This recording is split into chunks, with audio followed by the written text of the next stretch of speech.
Good evening, good morning, good day.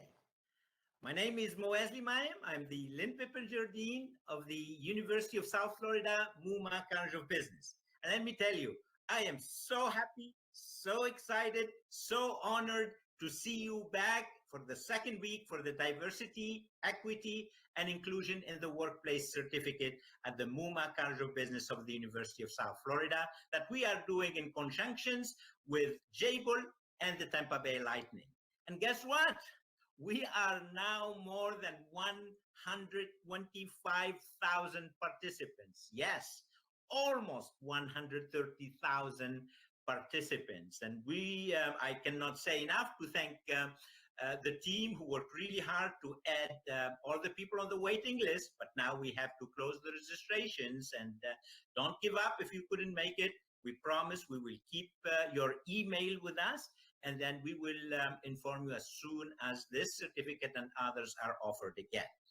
Speaking about emails, please make sure you add these 3 email addresses to your safe senders in your email systems: usf.edu, academiacentral.org, usf-tampa-ccsan.com. This will ensure that we will send you the emails and you will receive them. And again, we received so many feedback, and we understand feedback is a gift, and we appreciate your feedback. And as Dr. Doreen McCauley taught us last week, we are listening and we are making necessary adjustment as much as we can, starting immediately.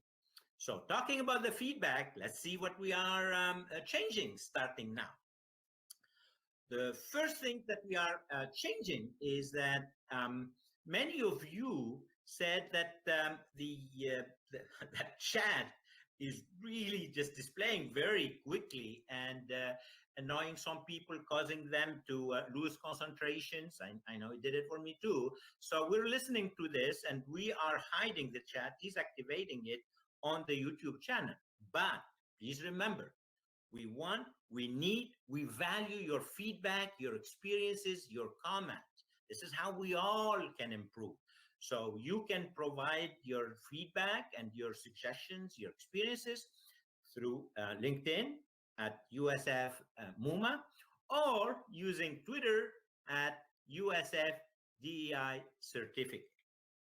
Also, one of the other changes that we will be making is for captions. We received a lot of feedback about captions. So we have very short-term solutions, but I promise you we're working on other solutions. So let's start with the short-term solutions. Is we provide or we allow for auto captions through the LinkedIn platform. We have two platforms, YouTube or LinkedIn, that are exactly the same. The only difference is that LinkedIn also allows for auto captions. But also, we promise you, we are working really, really hard on providing transcription so that we can make this experience better for everyone who relies on caption. And we will keep you updated, but you have my commitment. We're working really hard on this. Also, some other feedback, of course, the quizzes, as we mentioned last time, would be 30 minutes live after each session concludes. So if we finish at 7 Eastern, 7:30, you will see the quizzes. Now, we received a lot of feedback that 2 weeks to take the quiz is for some people a little bit challenging. Guess what? Yes, I'm in a good mood, so we're allowing for more flexibility. And now we no longer impose the 2 weeks deadlines, and all quizzes must be completed. Please remember, write it down, May 19, 2021, 11:59 p.m. So you don't have to rush. You don't have the issue of 2 weeks. You have up to May 19 to take all the quizzes. Also, one more thing, please remember, I know we're all very competitive. We end at 100%. You don't need 100%. You only need 70% on each quiz to be able to earn that certificate, and no need to retake the quiz if you have already 70%. Please remember that answers to many of your questions can be found online in the FAQ sections at usf.to/diversity certificate. We really appreciate your patience and understanding. And please understand now we're very close to 130,000 participants. If just 10% sends emails, one email per day, that is 13,000 emails that the team has to process and answer one by one. And here, I really appreciate your patience and understanding, but I'm so grateful to a group of wonderful students from the USF MUMA M3 centers who are working tirelessly in answering your emails, led by the wonderful colleague and Professor Jihan, who is our hero, taking care of all technical issues. And of course, a second hero, Ms. Lori Briggs, who is behind the scene, making sure that everybody is progressing and doing a good job for 130,000 participants. And please remember, diversity, equity, and inclusion in the workplace is a journey. We are on this journey together. And we are not arguing that we have the answers to all questions or solutions to all problems. We don't. We don't. Actually, a colleague of mine came to me and said, Moez, this is really a stupid thing that you are doing with this certificate. It is controversial. It is very expensive. Where you're going to get the money from? You're going to be criticized or everything. I looked to this friend and I said, you know what? I've done many stupid things in my life. And if you have any doubt, ask my kids and my wife. But if this is one of the most stupid things I've done, I really want this to be the best, most stupid things I've ever done, because together we're making a difference. And even though we don't have the solutions to all the problems, we have the passion, the energy, and the commitment to help all of us throughout this journey, so that we have a community where no one is left behind. And I really want to share with you something that I very much appreciate. You'll be surprised. Each one of us is a CEO. I am a CEO. You are a CEO. You might think, what? I am not a CEO. No, you are a CEO, and your life is your company. We are the CEOs of our own lives, our own companies. So what do we do as CEOs? We hire people into our life. We promote people in our life. And sometimes we have to let go people from our lives. That's why we are the CEOs. And now I have a challenge. Please write it down. I have a challenge for all of us, including me. And that challenge is, starting tomorrow, please reach out to a person in your workplace, if you're students in your school or in your neighborhood, a person who is different from you. And the challenge is to really hire that person to be part of your company, part of your life. And when I say a person who is different, means different race, different gender, non-binary, different sexual orientation, transgender, disabled, different religion, different national origin, different color, or, and this is important, any other difference as you deem fit. You know why you? Because you are the boss. You are the CEO. You make the decision to hire that person.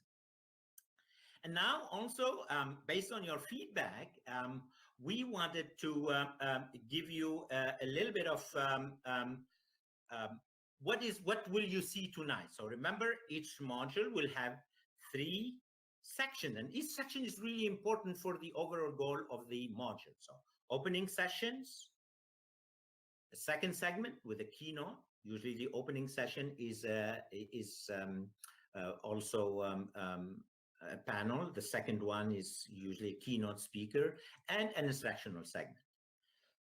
Now, remember, the overall goal of the certificate is to help organizations, individuals throughout this journey of diversity, equity, and inclusion in the workplace.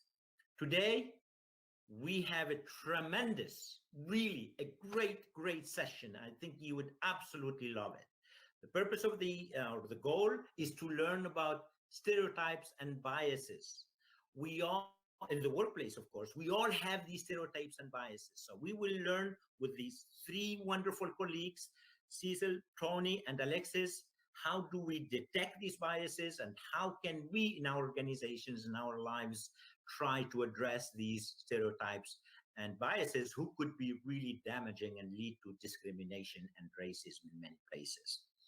But first, we will have our wonderful Dr. Alexis Mudu leading a panel discussion with guests from different diversity, races, and they will share with us their experiences, but also their recommendations of what they would like to be seen in organizations so they would not be discriminated against, and will, as much as we can, address racism. After that, we will have an incredible keynote speaker, Valerie Alexander, who will provide great information about biases. But before we go, I really want to share with you a great video that resonates so well with me and in a way so compatible with the spirit and the objective of this DEI certificate. This video was produced several years ago by Ad Council. I really hope you will like it. Again, before I leave you with this video, thank you so much for being here. This is so exciting. We have a great session for you. So long, and I will see you next week. Thank you. Hi, it's Sam Barker here from the Motley Fool. Behind me is Landmark Mall, or what used to be. What once was a bustling and booming shopping center just a stone's throw away from Motley Fool headquarters is now a sad shell of its former self. The only store open here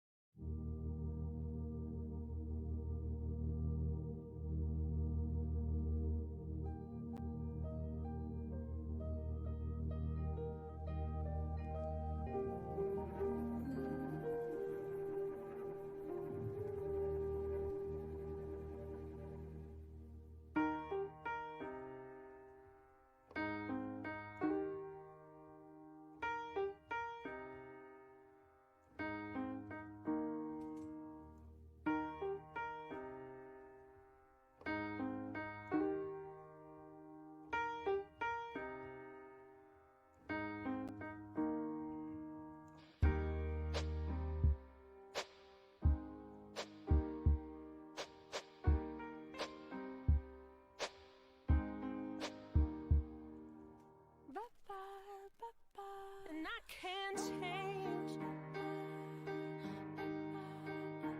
even if I tried, even if I wanted to, and I can't change, even if I tried, even if I wanted to.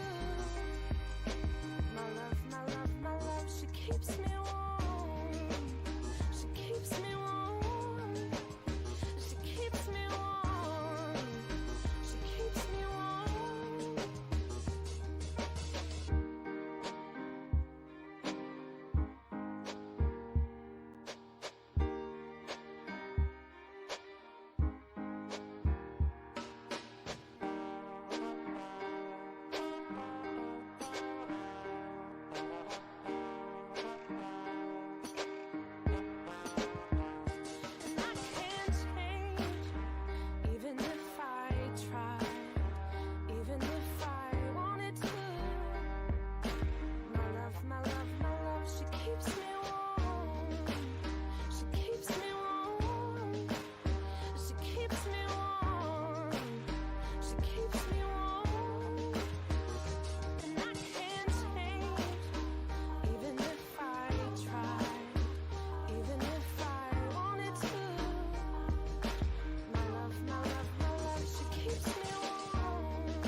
doesn't see race.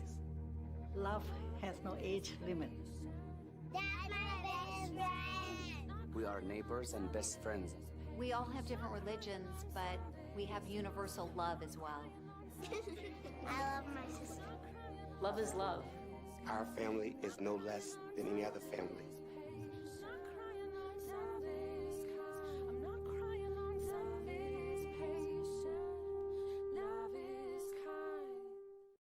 Do you want to get access to some of the top stock option picks that I'm looking at each week? Each Sunday.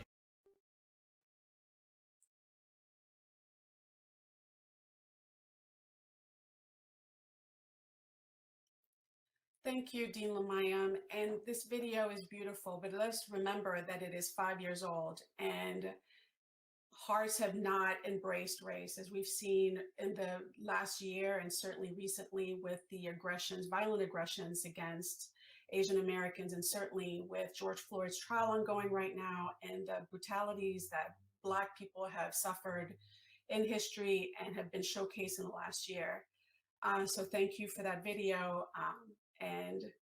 But this is the point of this certificate, right? Is to perhaps go into this new direction, or in a direction where we can see things equitably and in a diverse manner. And so to start today, first, welcome to Module 2. This is Alexis Mutu. I should have started with that. I have the great pleasure of hosting 4 wonderful people today. We're having a panel and we're going to be talking about stereotypes and biases in the workplace suffered by people of color and from a religious point of view. And please note that we will be addressing other stereotypes along in different modules. But today, for the 30 minutes that we have for this panel, we're focusing on religion a bit and also on race and sexual orientation in some instances. So without further ado, I would like to start introducing my first panelist, Opal Hudson. She is Senior Director of Community and Social Relations for the Hillsborough County Appraiser's Office. Welcome, Opal. Next, we have Heba et al. She is Campus Director for the Institute for Engagement and Democracy at Miami-Dade College. Third, we have Donnie Kroom, who is a management to IT delivery and performance consultant, and he's got 20 years worth of experience. And last but not least, I'm happy to welcome Miguel Hernandez, who is an Associate Dean of Students at the University of California, Irvine. Welcome, everyone. Thank you so much for joining us today for Module 2 and for sharing parts of yourselves with us today. So I'm going to start with asking you to tell me a little bit about yourselves beyond your job. So Opal, how about you start? Thanks, Alexis. Thanks for having me here today. Excuse me. I am a biracial female who identifies as a Black woman, typically because there's not 2 boxes to check, but when there are, I check both, but I identify as a Black woman. Thank you, Opal. How about you, Heba? Yes, I am a first-generation Arab American. I identify as a Sunni Muslim woman, and I am. My parents are originally from Jordan and Palestine, respectively. Thank you. So, how about you, Donnie? Similar to Opal, I was raised to check off Asian. My mother's from Taiwan. My father is actually a sandy, blonde-haired, blue-eyed farm boy from Minnesota. So growing up, it was always interesting for me. But I had the luxury of growing up in the United States Air Force, Air Force brat for 20 years, and looking forward to this session. Thank you. Thank you. And again, last but not least, how about you, Miguel? Why don't you tell us about yourself? Sure, happy to. Aspects of who I am that are extremely important to me include my heritage from Puerto Rico. Another very important piece for me is this identity of being Latino in the United States within the context of our country. I would also say being a man, and I would include in parentheses flaws and all, my friends, flaws and all.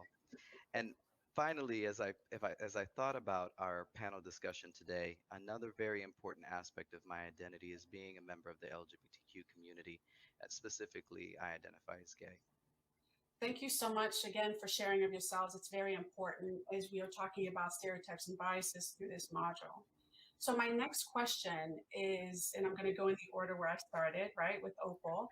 I am interested to know what experiences you've had in the workplace, taking into consideration how you've identified yourself. Thank you, Alexis. That's varying, of course. I have you as a Black woman, there's a stereotype that comes with that as well. One being the angry Black woman. So that is definitely a huge part of what you have to deal with on a regular basis, or what I deal with on a regular basis. In fact, I actually just had a conversation a couple weeks ago with someone, a colleague, who questioned whether I was angry with them because of an email response, where in the email response I was just being truthful to a question that I was asked. So, there's that kind of thing going on. And then also you have the female aspect as well. So, things that can happen, or things that have happened to me, as far as, maybe, I'm in a leadership position. So, that comes with some duties and responsibilities and a demeanor as well. But then sometimes that's looked at, or comments can be made as, oh, I could go home to my wife and be, talked to that way, or whatnot, when it's really just directional. It's really just, had a male say the same thing, it would not be that type of an issue. So those are just a couple things. Okay, and so I just want to follow up a little bit. When you state the angry Black woman, I find that really interesting, because that is a pervasive stereotype in with Black women. And so as a biracial person, what does that mean to you? And how does that impact you, considering some people could say that you're really not Black enough? Well, and I mean, that's another aspect, and it may not be just because of the industry that I work in. I do need to say that I work in a white male dominated industry, and I have for the past 15 years.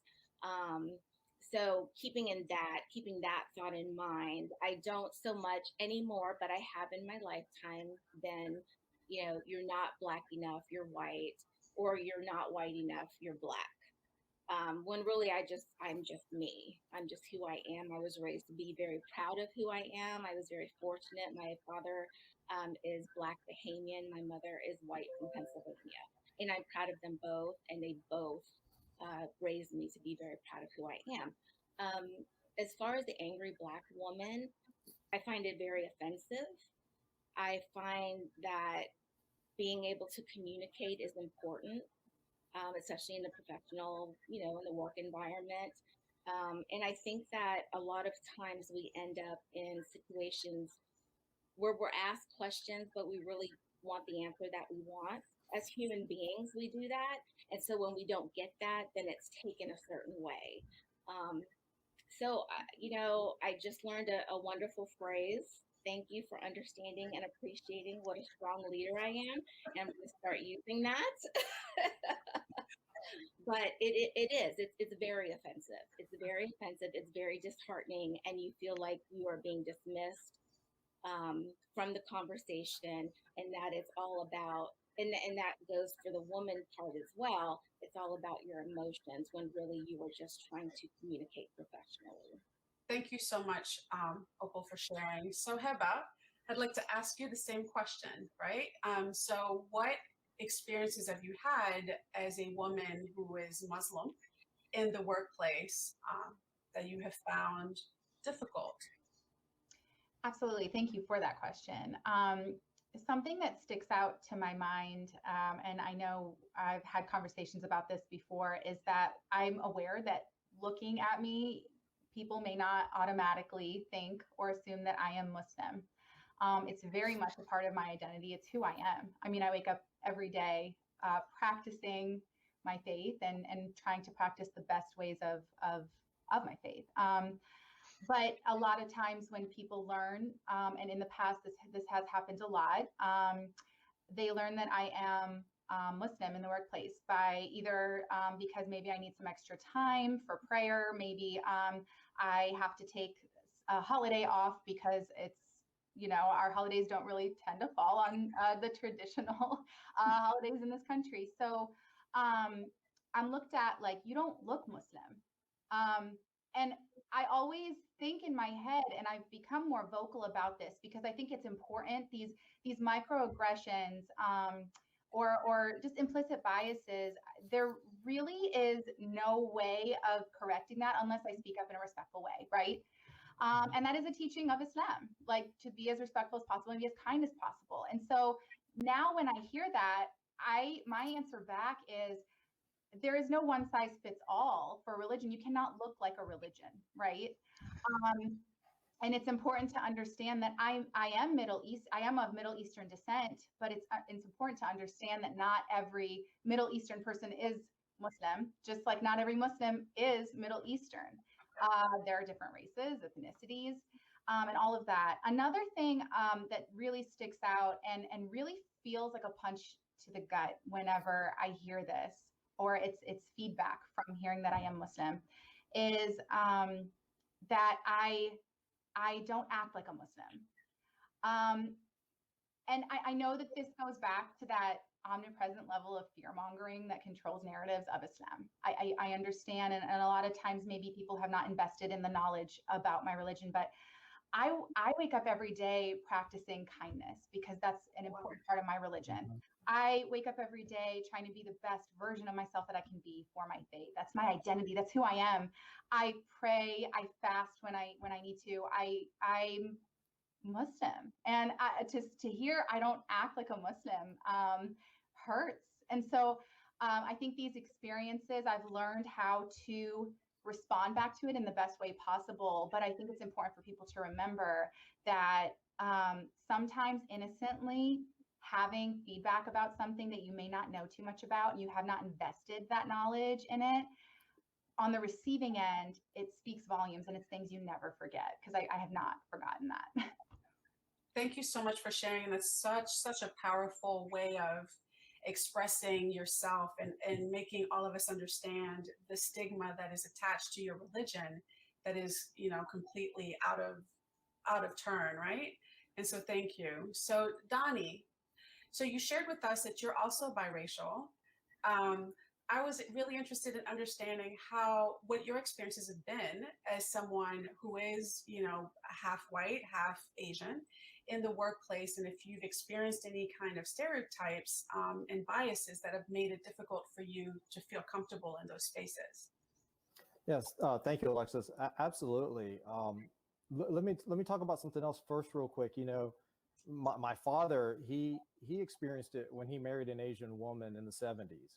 He can remember seeing how people looked at him, how people viewed my mother, and he knew that people would view his children that same way.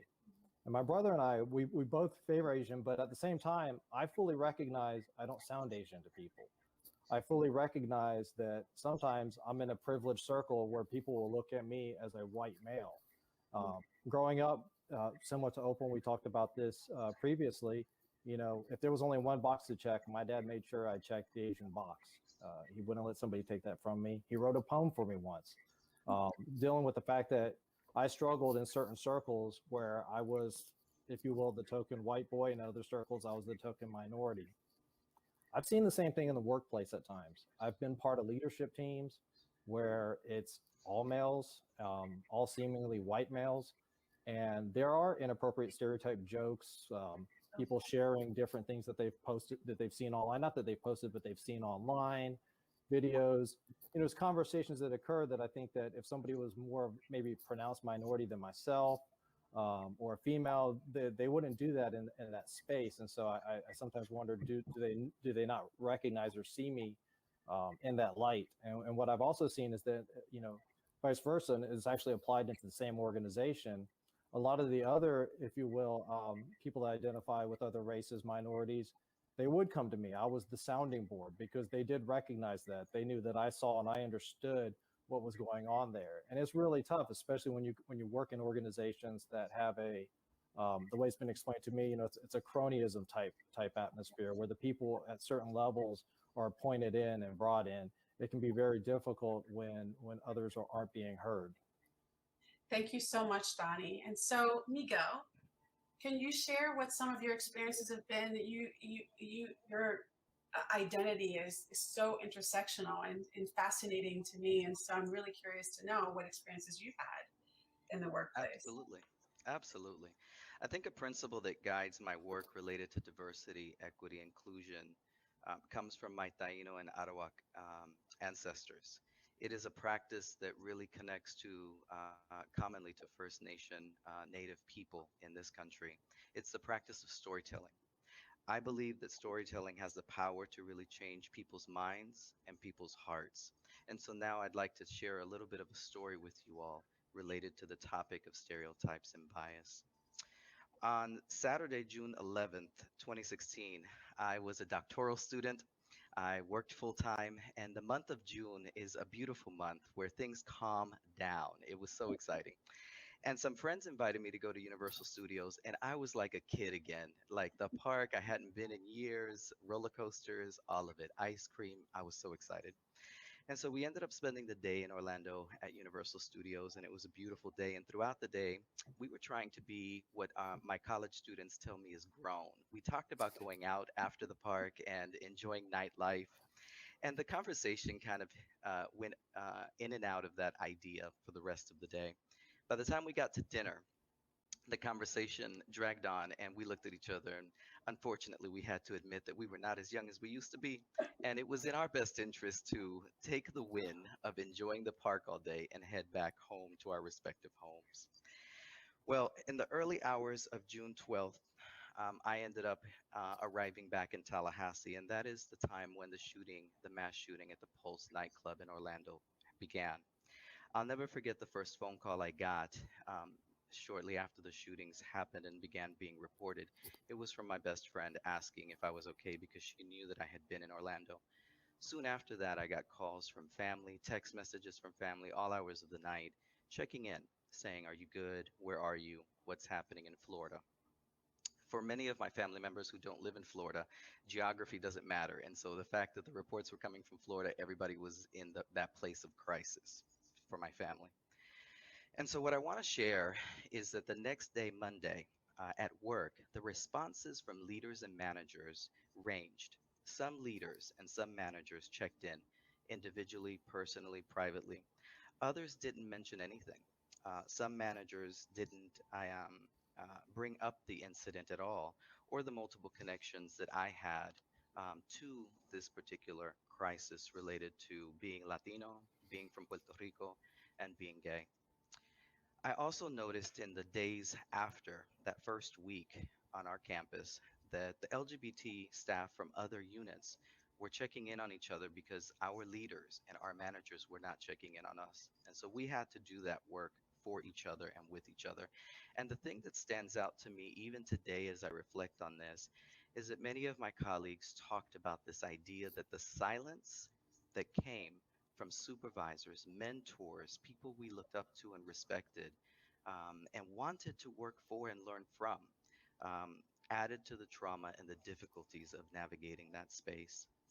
Additional burdens related to this particular story included being in a role and in a position of responsibility where many of us who identify with the LGBT community, had to organize vigils for the community, healing circles, dialogue spaces for our students, staff, and colleagues. That that responsibility fell on our shoulders. And what I want to share with you all is that I was very proud to serve in that role. But what I still remember to this day is that my straight allies didn't show up, and that was hard. In terms of the concept of the workplace, of probably 6 to 10 staff members in that particular organization, most, if not all, have turned over shortly after that event because of how they were made to feel invisible and not seen. And so it's something to think about. Our workplaces are not immune from the tensions occurring throughout society. Many of us bring our fears, worries, pain, microaggressions, and macroaggressions pain, microaggressions, and macroaggressions that we experience literally coming to work, on the way to work, even. And so, one of the things that I want to share is that as a person of color, and with the various identities that we're talking about, I don't often share these burdens with leadership or management. We have been socialized and trained to not share these burdens with others. And so, when a person of color brings a concern to a leader or a manager, you must understand the gravity and the importance of that Yeah. experience and that opportunity. You have to understand that we don't make the choice to bring up issues that we're experiencing lightly. And so your job as a leader and a manager is to take our concerns seriously. It's to listen. It's to create a space where we can express what has happened. Just finally, Alexis, I want to just share that for our Black and African American sisters, brothers, and siblings on this call, for our Asian American sisters, brothers, and siblings on this call, for my Jewish brothers, sisters, and my Muslim brothers, sisters, and siblings on this call, if your leaders have not taken the courage or the time to let you know or to check in with you or to express any concern, I need you to know that I care, that I believe that you matter.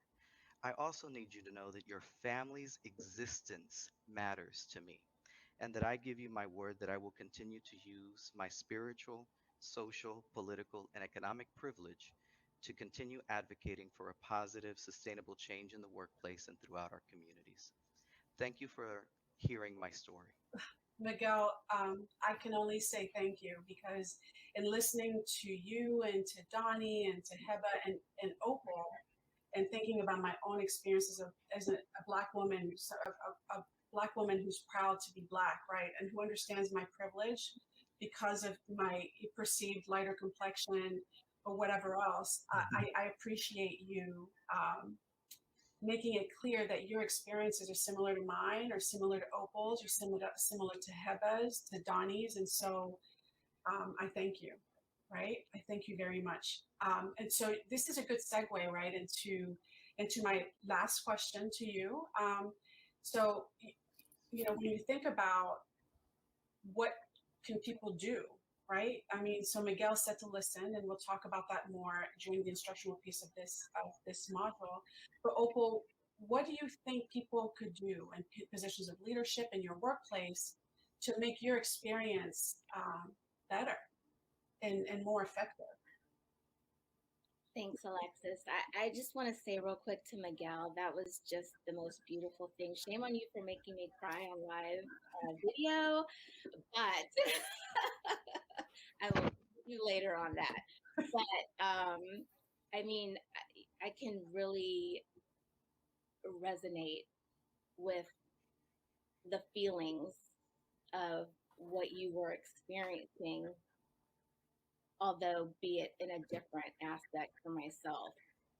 But that resonates with me beyond what I expected to have to deal with in this call. So, or in this session today. So for me, Alexis, I think there's a couple of things, and I was thinking about that all day, and what do I say, or all week, or ever since I've known that I'm going to be doing this, and a couple things came to mind. And so one of the things that I think, and I just think that in businesses, so I do a lot of different things. Not only do I work in this, in my environment, but I also volunteer for, an industry, and, I'm on a board. And so there's different aspects of how I see this whole thing kind of playing out. And so one of the things I think that businesses can do is, first of all, to slow down, because we're in this digital age, and I sound so old saying that, but where we want immediate response. I have to say something. My word has to get out there. My, whatever it is, right? We click and we want it immediately. And this isn't something that we're going to get immediately. This isn't something that's going to change today because we're all here, sitting here, talking about it. This is not something that, to those of us on this panel who have lived this life, and same thing, I was born in 1970, so that was not an era where you even saw much, biracial many biracial couples and things like that. So, I think that we need to slow down and we need to listen and we need to learn. We're just too quick to respond. So I think that's a big thing.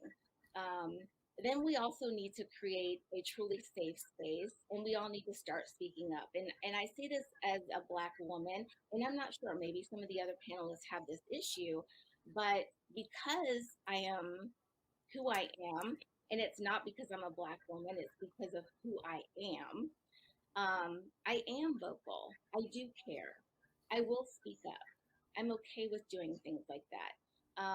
Of course, you get labeled because I am also a Black woman. So you get that label as well. But then, and the same thing is, Donnie was saying, different colleagues will come to me and, my door can revolve and everybody's got the same issue, but everybody won't speak up. So, but it's twofold because I also understand that because there may not be an environment where you feel safe that you can do that and everybody is vocal. And that doesn't have to do with race, gender, or sexual orientation or anything like that.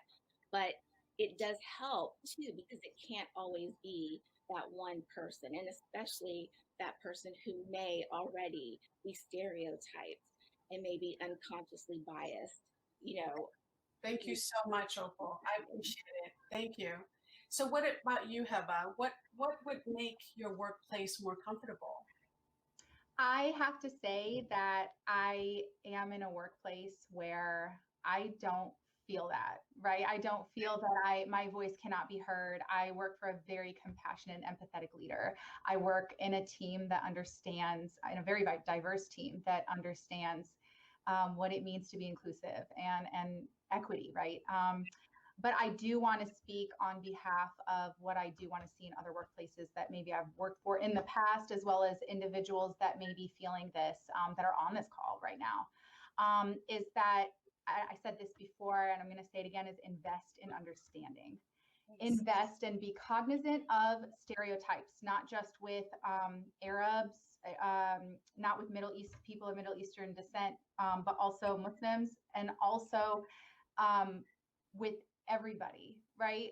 Stereotypes that really fuel how we're thinking in the most negative of ways. And because of that, a lot of questions and a lot of defense type of attitude whenever it comes to maybe a Muslim asking for an extra 5 minutes, maybe 2 to 3 times a day to pray because their call to prayer, our call to prayer may fall in that time. Days that we may need off because of our holidays.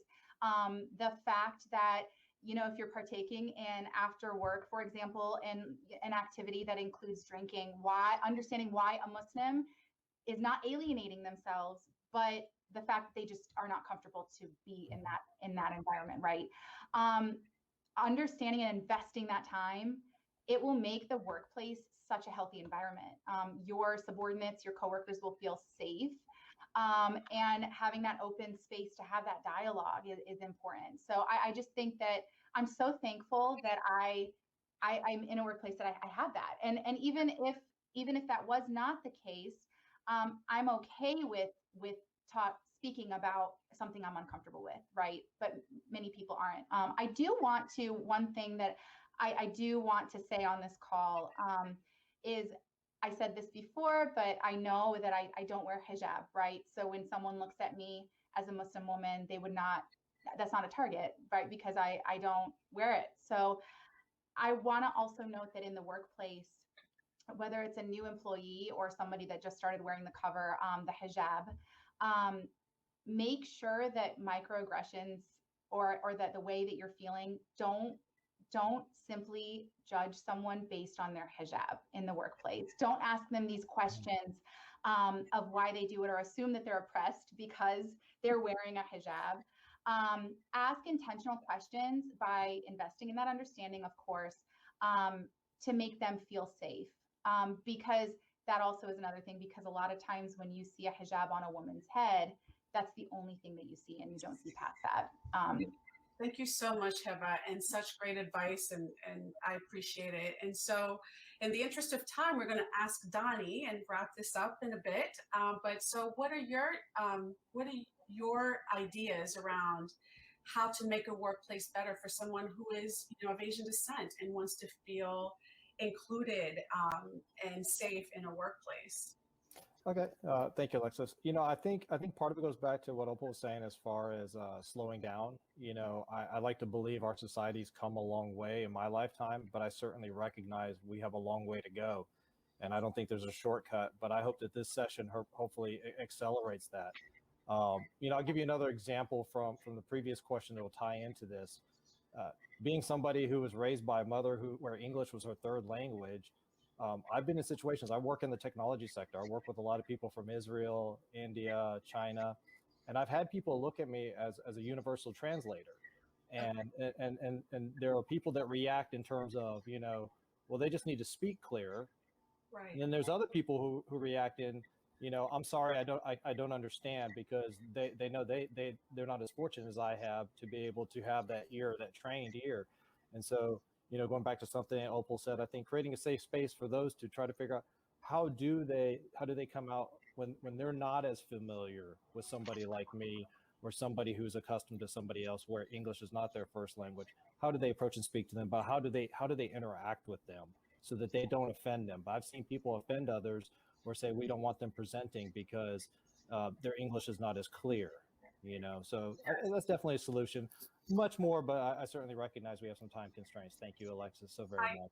I appreciate it. And Miguel, you started off with the solutions, and so I deeply appreciate it. I honor all of you for being transparent and sharing of yourselves. It is moving to me. I feel blessed and really fortunate to have been able to talk with you and to have you share these experiences, because your feedback is going to help so many people understand that they're not the only ones.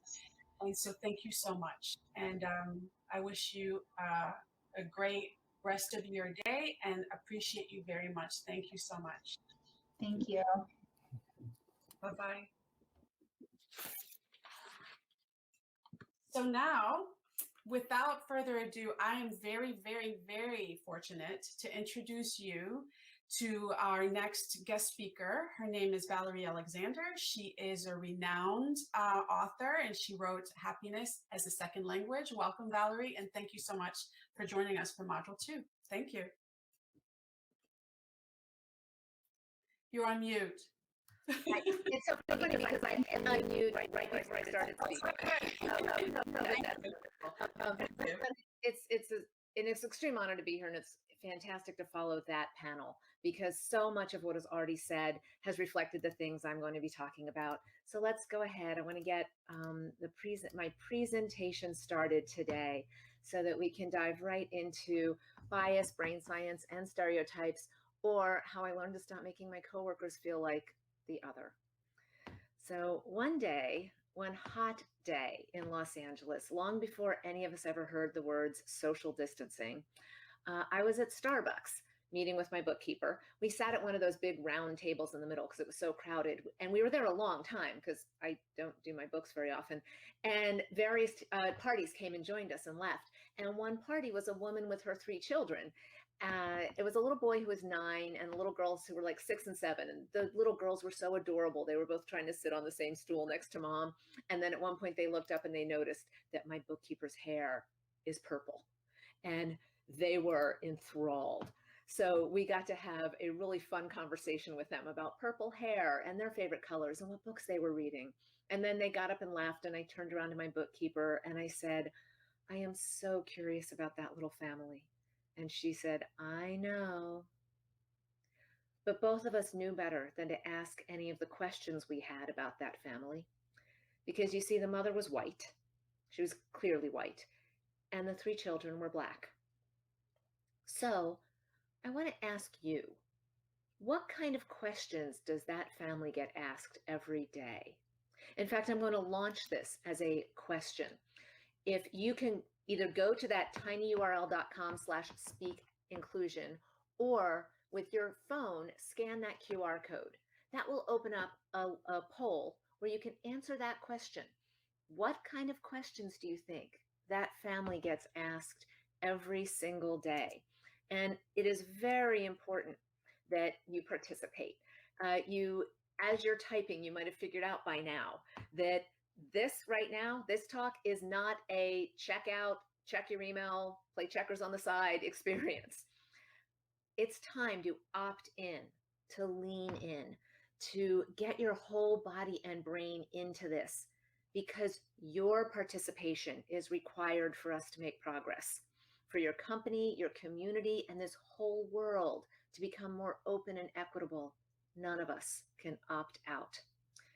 And I promise, if you opt in now, you will experience evolution in a way you never imagined.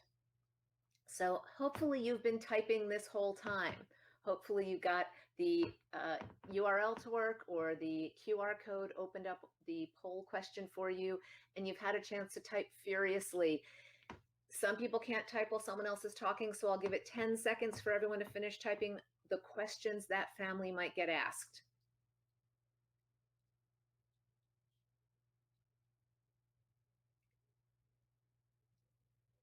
And we'll close the poll and look at the answers. What questions do we think people ask that family, that mother and those 3 children every day? Shihan, can you share the answers from the poll?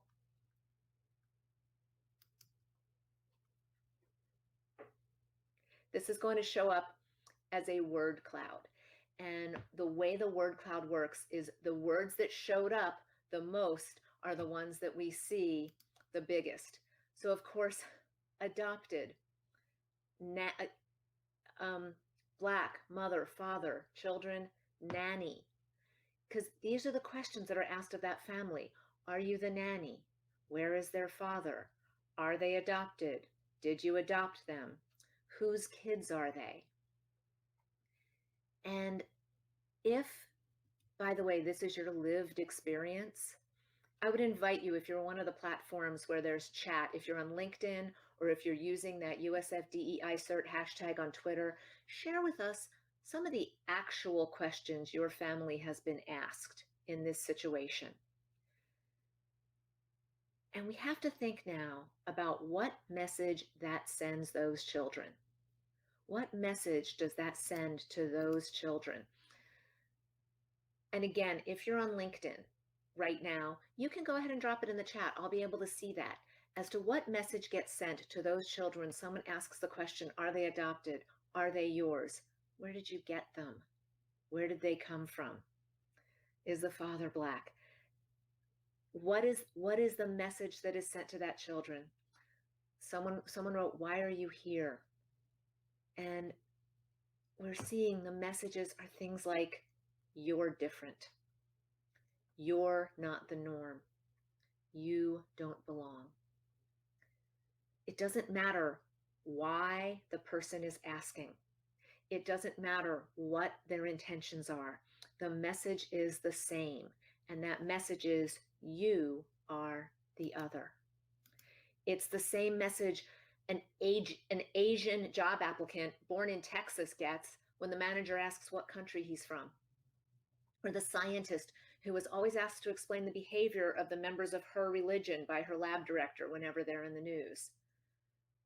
The person in the wheelchair when a random stranger just starts pushing them without being asked, which happens a lot more than you'd think. Is there a difference to that person in the wheelchair between the person who just wants to be helpful and the person who sees them as helpless? When it comes to biased behavior, your intentions don't matter. The only thing that matters is the outcomes your behavior creates. And there are people who think of themselves as so unbiased and pure of heart that of course they could ask that question or make the comment. That wouldn't have a biased outcome. Do you think it sounds any different to a 6-year-old who's already been bombarded with messages about her skin color and her hair and so many other aspects of her being when the question comes from somebody with a good heart who's curious, as opposed to somebody who is judging her based on her race? People with good hearts but curious are the ones who say, well, I don't even see color. If you use the phrase, I don't see color, or let's just say someone else in your life uses it, I strongly encourage you to remove it from everyone's vocabulary. First off, it's a complete lie. You do see color. Nobody sat at that table and didn't notice that that woman was white and the 3 children calling her mommy were black. But when we claim not to see color, we deny the lived experience of every person of color. We have to see color in order to embrace the beauty of diversity and do the work to ensure equality. Now, other phrases that are the same as I don't see color include things like, you can be black, white, or purple. It's all the same to me as long as you got the money.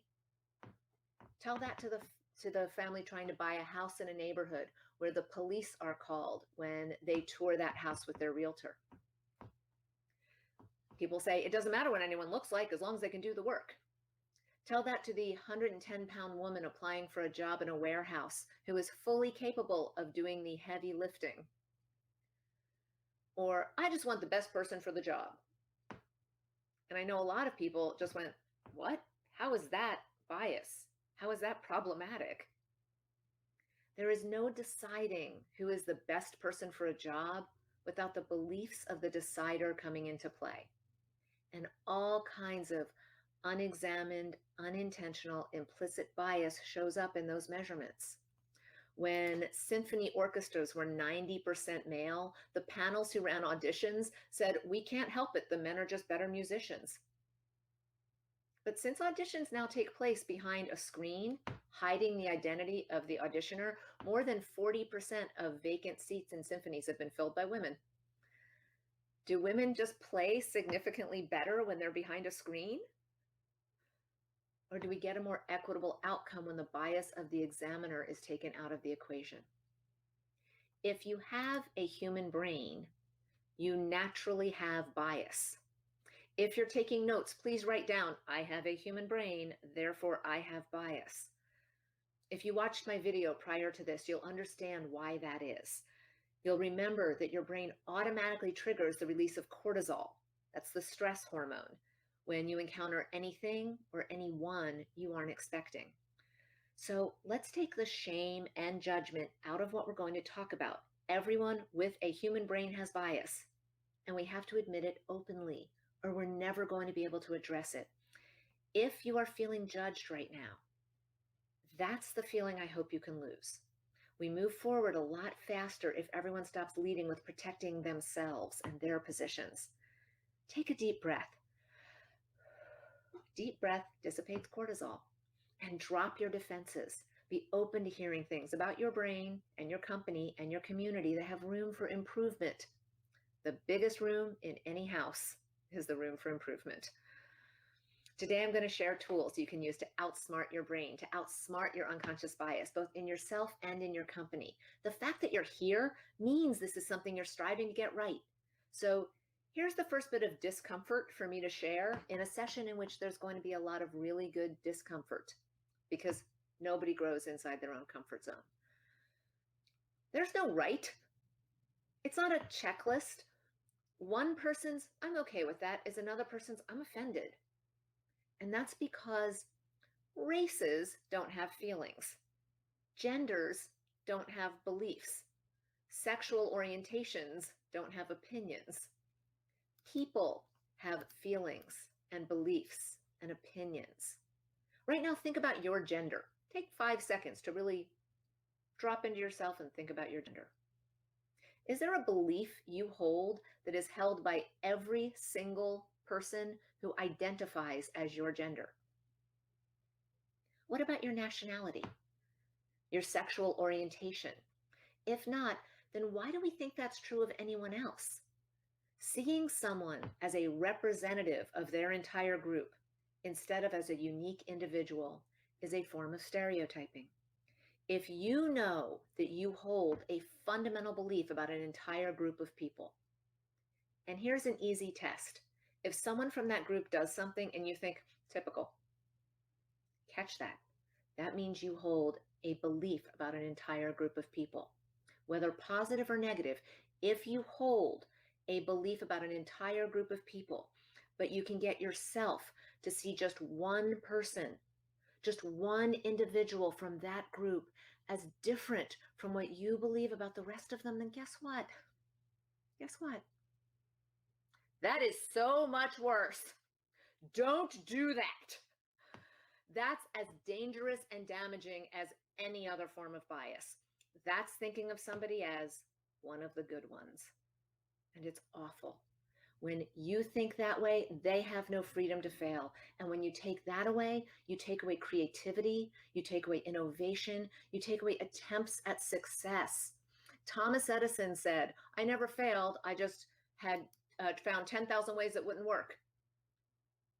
How many people in your world don't get 10,000 chances? How many don't even get 2? How many of us even know that the carbon filament that makes light bulbs work was actually perfected by Lewis Latimer, the son of escaped slaves who worked for Edison, but shared none of the wealth or fame generated by this invention?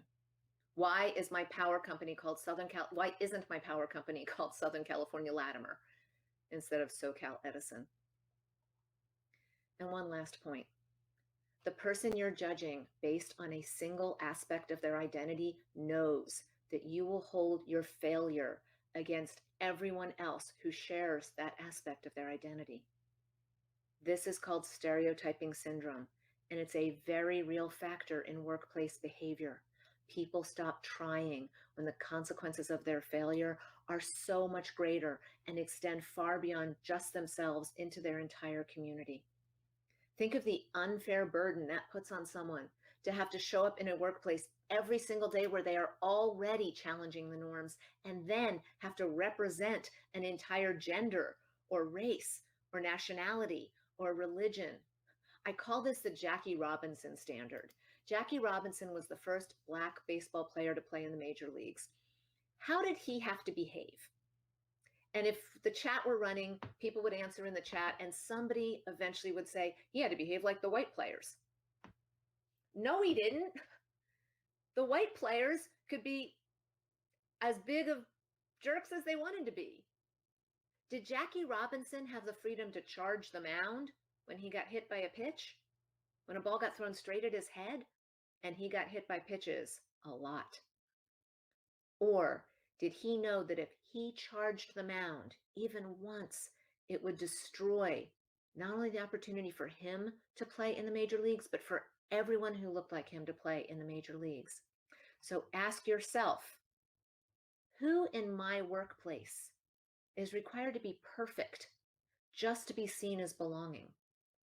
Who has to tamp down the emotions and reactions that the rest of us are allowed to express freely to keep everyone else comfortable? If you have a set of beliefs about a group of people, even something as harmless as thinking, of course, when somebody does something, you can't count on anyone from that group to change your mind or to prove you wrong, because as long as you believe what you do, they'll never be able to. They'll always just be seen as the exception or as one of the good ones. You have to work to eliminate judging everyone from a particular group in a way you would not want to be judged by the behavior of others in your group. If you can do this, you will get the best out of everyone. Treat each person as an individual. Give everyone the same freedom to fail. You will get the best out of the others around you, and being able to get the best out of others is the most valuable trait you can bring to any workplace. We don't have time today to cover a lot of the workplace values, so I made a worksheet you can download. It's called 5 Policies That Outsmart Unconscious Bias in Your Company. You can access that at speakhappiness.com/inclusion. Go there. You don't have to sign up for anything. It's just click on the link. It'll take you straight to the workplace. There's no cookies. You won't be tracked. And if you want to reach me for any reason, you can do that at inclusion@speakhappiness.com. Now, if you don't want the unconscious bias in your brain to show up in your workplace, here are 3 ways you can actively outsmart it. First, sponsor your highest potential performers. Sponsor means you speak up for someone when they're not in the room. Be the champion who gets them considered for that promotion, or the goalkeeper who stops them from getting relegated to the low-level scut work that only seems to get assigned to the people who look like them. Pay attention to who gets the juicy assignments and who's assigned the menial tasks. And if there is a bias in that, or even there appears to be a bias in that, speak up. Be the one who says, I will not let this happen to other people. If you see a pattern, be the person who stops it, and especially sponsor people who don't have anyone who looks like them at your level. No one advances in their careers without someone who sponsors them. The other way people advance in their careers is by having access to the boss. Examine how that happens and make sure it's neutral for everybody. As one of our previous panels, Heba mentioned, is it over drinks after work? Is access to the boss over drinks after work? Who does that exclude? Drop in your chat, if you're on LinkedIn, who does that exclude? Well, for sure, it excludes parents. It absolutely excludes single parents. It excludes non-drinkers. It excludes Muslims and Mormons and other people whose religious beliefs don't permit them to drink. It excludes people who are sober and maybe don't want the boss to know that. It excludes people who can't afford to go out for drinks. Drinks are expensive. And people also don't want the boss to know that if their money is tight. Also, for some people, rumors might get started about them if they go out for drinks with the boss. The kinds of rumors that will follow them throughout their careers and hurt them. So equal access has to happen in neutral ways. It can be over breakfast in a public place where the boss is picking up the check, or over lunch in a public place where the boss is picking up the check. What about access that happens through some physical activity, like a pickup game of basketball or a round of golf? Who does that exclude?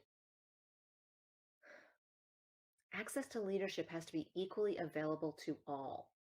And if, as the CEO of a company I was working with on this issue said to me, can't boys just be boys? I said, yes, boys can be boys, but not when decisions are being made. If you want to go play a pickup game of basketball, great, as long as that doesn't exclude anybody from being considered for a promotion or being included in decisions about corporate policies. You can't discuss policies during the executive poker game if certain executives aren't included. Decisions cannot be made and relationships should not be forged in spaces where anyone is unwelcome or even made to feel unwelcome. That's why we don't have retreats at plantations. That's why your bonding exercise had better not be rock climbing. When a workplace is not inclusive, who do you lose first? Think for a moment. When your workplace is not inclusive, who do you lose first? And I see the standard. Yeah, the best people. You lose your best performers. You lose the people with options. You lose the people who are getting calls from headhunters every week. The moment they feel not included or don't have access to the boss, when they hear that there was a poker game Friday night and a policy was formed that they weren't included on, that's when they're going to take that call from that headhunter. And the next thing is amplify the voices of people whose contributions are not being acknowledged. Those who are ignored or interrupted or talked over in meetings. It sounds like this. Carol just mentioned a different testing model, and I'd like us to discuss that further. Or, I don't think Jamal was finished with his point, and I want to hear what he was saying. When you amplify someone else, you don't repeat what they said, you guide the conversation back to them so that they will be listened to, so that they will be heard. Doing this will make your team so much more effective because the value of diversity isn't from different body parts or different skin color or different heritage. It's from different thought processes. You want to hear from everyone, especially the people who think differently from you. There are 2 malls in Los Angeles where I live that are beautiful. One is Hollywood and Highland and the other is Santa Monica Place. And I will not shop at either of them. See, the women's restroom at Santa Monica Place is down a long, poorly lit hallway directly off the parking lot. And at Hollywood and Highland, the women's restroom is down next to the elevator, down a long hallway. You go left, and there's the men's restroom, and you go further down that hallway and go left to get to the women's restroom.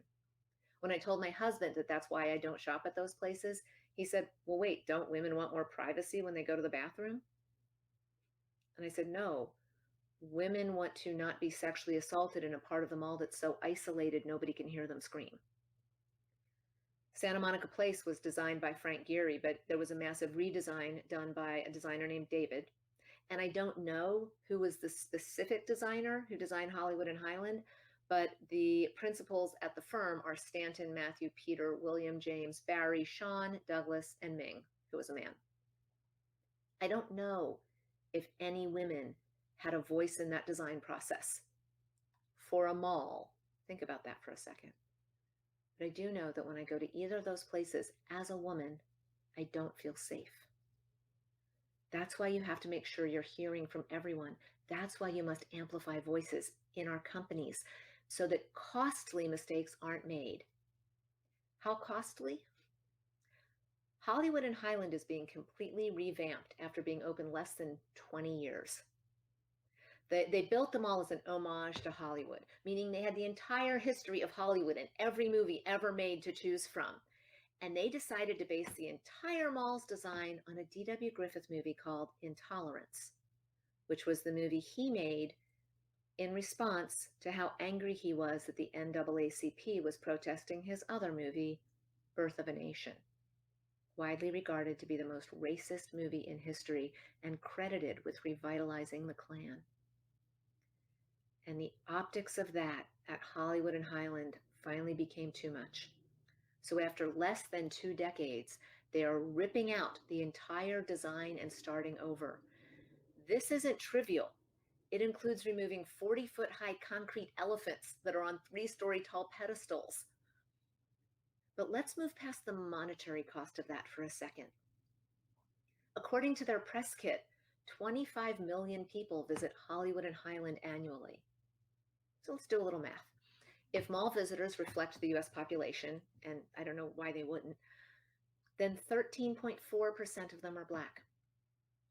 And if just 1% of those visitors know who D.W. Griffith is, that means that every year more than 33,000 men, women, and children walk into a space that they soon discover is a tribute to the man who is largely responsible for the reemergence of the Ku Klux Klan.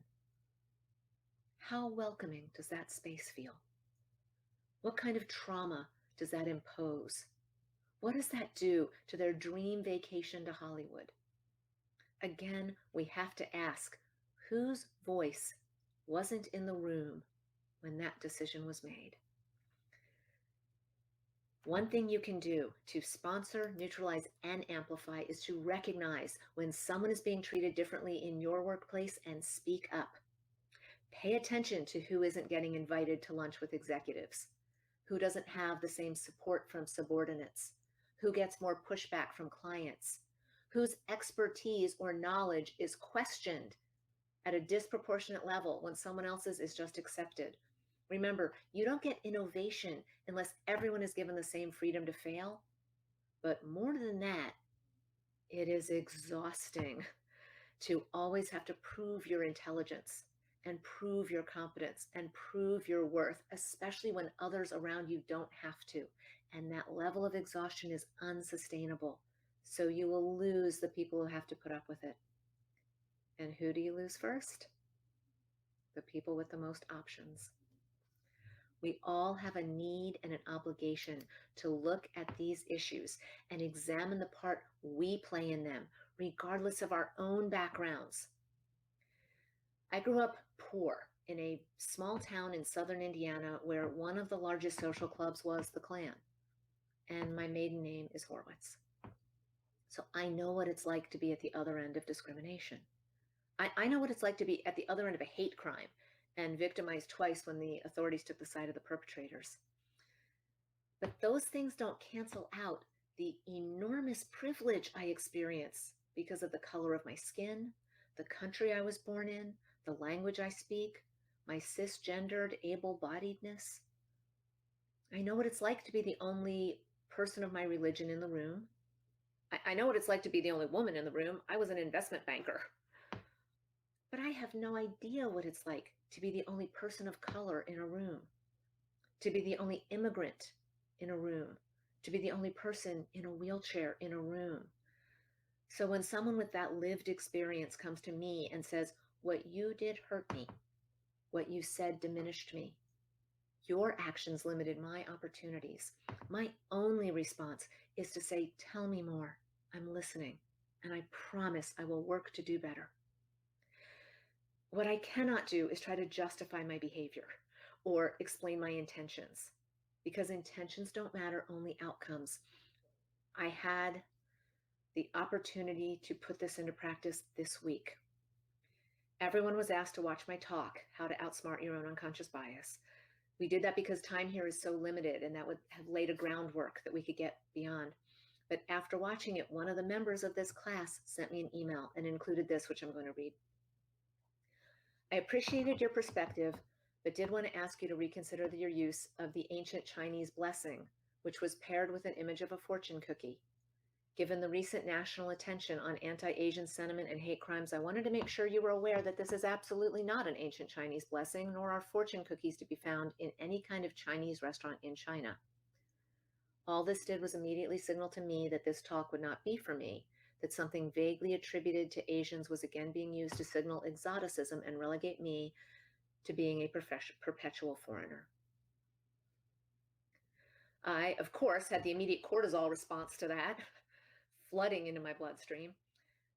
I was angry at being called out. I was fear of being canceled. Then I took a deep breath and I stepped back from her email and I processed what she was sharing with me. First, a quick Wikipedia search revealed that the phrase I quoted as an ancient Chinese blessing in all likelihood was made up by Joseph Chamberlain, father of the British Prime Minister Neville Chamberlain, in 1898, and their family is who referred to it as a Chinese curse. Why didn't I catch that 4 years ago? That talk you watched was rigorously verified. I had to provide research for every scientific fact shared in it. More than 30 people saw the talk before it was delivered with that verification standard in mind, and not one of us thought to question the origin of that saying or to think that that was a fact that needed to be verified. That's the outcome of unconscious bias, not even thinking to check. And then I paired it with a fortune cookie. When I spoke to the woman who sent the email to thank her, because as Dean Lamayev said, feedback is the greatest gift we can ask for. And I let her know I wanted to hear more. She elaborated and she referred to this image as a cultural shortcut. I didn't understand that, so she explained those are images and music cues that you'll see in media that are used to signify otherness or foreignness, and that erase all of the cultural relevance of that image or that sound. I am so grateful to have been called out on my bias and to have learned that. And sending that email took enormous courage on her part. But there was another part of her email that questioned my use of the word ninja. She asked, I have to wonder if the same effect could have been achieved by substituting spy or secret agent and left out the fetishizing of that aspect of Asian culture. That one isn't so clear-cut to me, and she and I talked about it at length. The word ninja in the talk was used to show that as a woman working in tech, I'd simultaneously become highly dangerous and invisible. In talking this out, both with my equity and inclusion peer group and with my writers group, we could not come up with a word that so perfectly conveyed the invisibility combined with the perception of danger that is inflicted on so many non-majority groups when we find ourselves in spaces traditionally occupied by the majority. I know there are people from all communities in this class right now thinking, this is crazy. I had no problem with any of that. But none of us gets to decide what might be problematic for someone else. All we can do is listen. Is the use of the word ninja cultural appropriation of a traditional Japanese warrior? Or has it transitioned into also being a word in the English language that means a stealth threat? I'm here to tell you right now, I don't know. If we're going to continue evolving, we have to embrace complexity. But complexity is a source of chaos, and human brains really don't like chaos. As my new friend who sent the email said, in chaos, your brain can't do a proper threat assessment. Am I still at risk of being canceled for referring to myself as a ninja? Maybe. And I couldn't even say whether that would be right or wrong. But I want us to have these conversations. We don't get growth without growing pains. We have to be open to the idea that the same thing can simultaneously be both questionable and evolutionary. If white British teenagers didn't love Black American blues music, we wouldn't have the Beatles or the Rolling Stones or Led Zeppelin.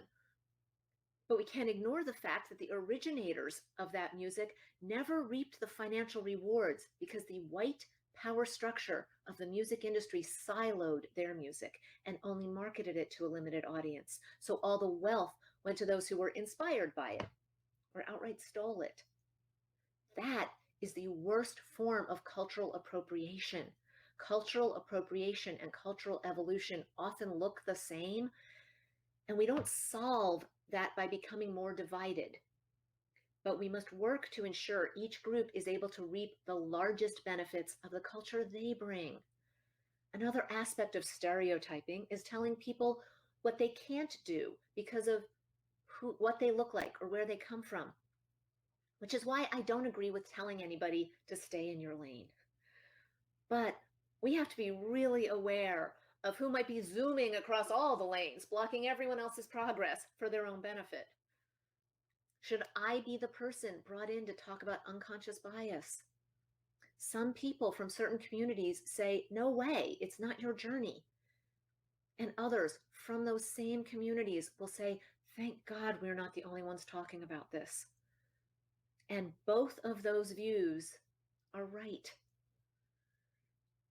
This is where we must embrace complexity and celebrate the messy, chaotic beauty of diversity. If a Nigerian chef moves to the United States and tastes Brazilian food for the first time and falls in love with it, I want to eat at her restaurant. I can't wait to taste feijoada made with uziza.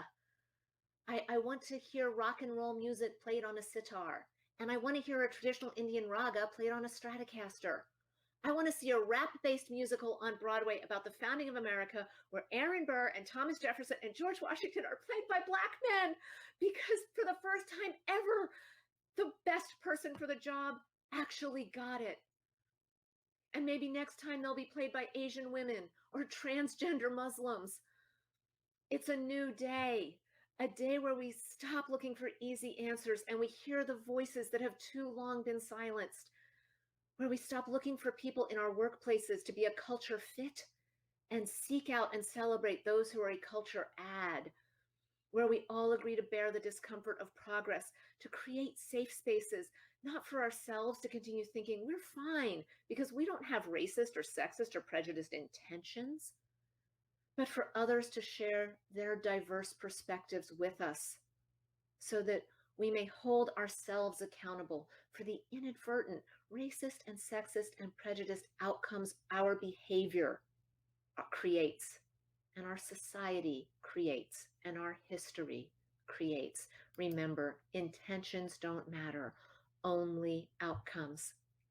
To move forward, we must focus on the outcomes, not the intentions or the guilt or the moral judgments, but to look at the landscape of what is and ask, how do we get to where we want to be? And then take the difficult, strenuous, sometimes treacherous journey of self-examination it takes to get there. And it's already happened. It's already happened. I'll prove it to you. Together, let's do a visualization. Everyone, please close your eyes and take a deep breath. And now imagine you're meeting with new neighbors who just bought the house next door. Picture an interview with the ideal candidate to work on your team.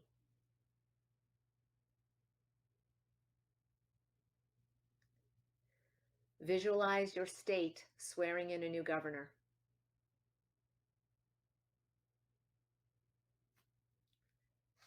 Now, open your eyes and share on whatever platform you can, LinkedIn or Twitter, or just with the people around you. Share right now. Did you just expand your view of what's normal? If so, see, I promised you'd experience evolution. And all you had to do was opt in.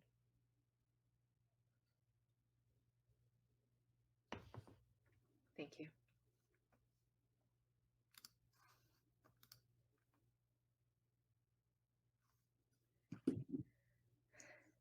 Hello. Thank you so much, Valerie. This is Alexis again, and I am very, very fortunate to be able to join in our instructional piece, to be joined by Tony Khan, a wonderful colleague of mine. Don't you love these visuals? And Cecil Howard, who is a wonderful, wonderful colleague as well. There it is. There he is. Thank you so much. So as we transition into our instructional piece, I know we've run over a bit, but we are willing to stay over if you'd like us to for some Q&A. So we're going to start today in our instructional video by talking about stereotypes and biases. Hi, Tony. Hi, Cecil. So nice to see you. So next slide, please. We're going to talk about decisions, right? We make decisions about others based on what we initially see. Valerie talked to us about that. We actually saw it directly from our panel earlier. And so to those ends, I want to show you, next slide, please, Xian, what the financial impact can be around stereotypes and stigmas and prejudices that are suffered by people of color and people of disability and people who are just in protected and marginalized groups. So this segment here, this slide here shows you the median household net worth for whites as opposed to Asians, as opposed to Hispanic, as opposed to Black. This is the situation. And this is what we're here to try to illuminate in terms of how we're going to go and fix this, right? And so next, I'm going to have Cecil talk to us about what this could mean, right? And what is it that we are doing or not doing to contribute to this circumstance. Next slide, please. Well, good afternoon, and thank you, Alexis, for this opportunity. And before I even get started saying anything, I mean, Valerie was just outstanding, wasn't she? And I picked up a lot of information that I might actually use some of that during this segment here. So I think I should do pretty good on my quiz later on tonight. But you know, you were talking, Alexis, earlier with one or two slides earlier about how people make decisions about us based on what they see. And I gotta admit, when I was closing my eyes and I was visualizing this neighbor and visualizing all these people making these decisions, I started thinking about what I normally think about and what I normally see, as opposed to really expanding my whole concept and idea and vision of what I could see. So I just want to again thank her about that. But when we look at people, you know, it's really tantamount to looking at an iceberg. You know, when we see an iceberg, for instance, really what we see is only about 10% of that iceberg above the surface of the water, only about 10%. What we don't realize, though, is 90% of it is well beneath the water, well beneath the surface of the water, so much so that there could be a whole lot going on. And if we're not careful, and we've seen movies about that, right? The Titanic and all those. If we're not careful, then we may hit that iceberg, and then, of course, there could be danger. Same thing with people. Same thing with people. You know, when you see me, you might think that you see a Black male, That's probably, you might think, well, I think he's a black guy, at least color wise. And we know that's construct anyway. And I think he's a male. That's probably it. Until I open my mouth, however, you might not even know my language. So you're not going to know a whole lot about me, just meeting me, just seeing me, just kind of coming into a space in which I'm existing. However, a lot of decisions are made just based on the tip of the iceberg. That's all you've seen, and you've already made all those decisions. You've already started judging me. You've started formulating in your mind some beliefs about me. You've already started thinking about some biases that you harbor against my kind, right?